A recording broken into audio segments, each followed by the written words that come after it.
Welkom by Blindside Netball en ons het vir Janie Visser hierso en Mariaan Lou. Dankie vir julle tyd. Dit is 2 eerstejaars van die Universiteit van die Vrystaat.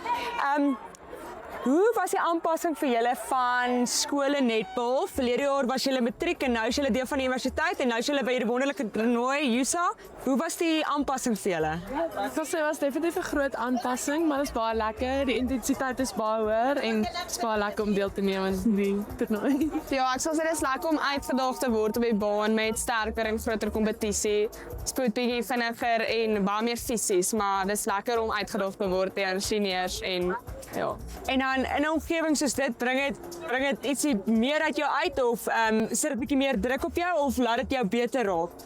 Ek sal sê daar is 'n bietjie meer druk, maar dit bring die beste uit ons uit.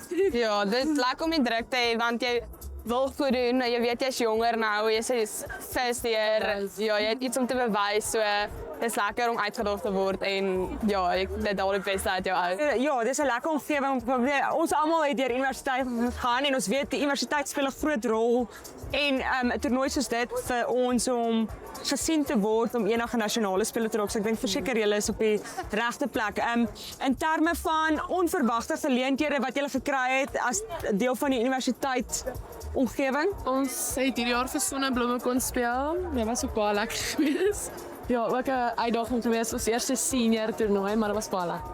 Ja, dit is 'n lekker ervaring om deel te wees van die top 12 vir USA om gekies te word. Dit is maar hoekom mense kos te kom vir netbal is die beste daar. So en ja, dit is lekker om Sonneblomme te gespeel het. Jy verwag dit, maar dit is ook onverwags om in die span te kom en dis lekker om bietjie game time te kry in senior level. En julle het so goed gedoen want vorige jaar het julle 60 gekom die Sonneblomme en hierdie jaar het julle weggestap met 'n bronsmedalje. So ek dink dis ja. As julle moet enige advies gee vir iemand wat nou matriek is en volgende jaar na universiteit moet gaan, wat sou advies sal julle vir hulle gee? Ek sal sê kom kopsies toe. Ja, ek sal sê die coaching, die management, die mense by Kopsies is regtig lekker. Dit is lekker om in te kom by Kopsies. Ek voel dadelik welkom. Jy weet jy kry beste geleenthede en ja, ek sal definitief sê Kopsies is die regte plek as jy wil net as wel. En ek dink as jy kyk na, hulle het nou onlangs die Protea span en jou sussie is ook daar binne. As jy kyk na almal wat deel is van daai Protea span, almal het uit 'n een of ander universiteit gekom. So ons kan nie wegstroom van die feit dat universiteit vir mense groot geleenthede gee nie.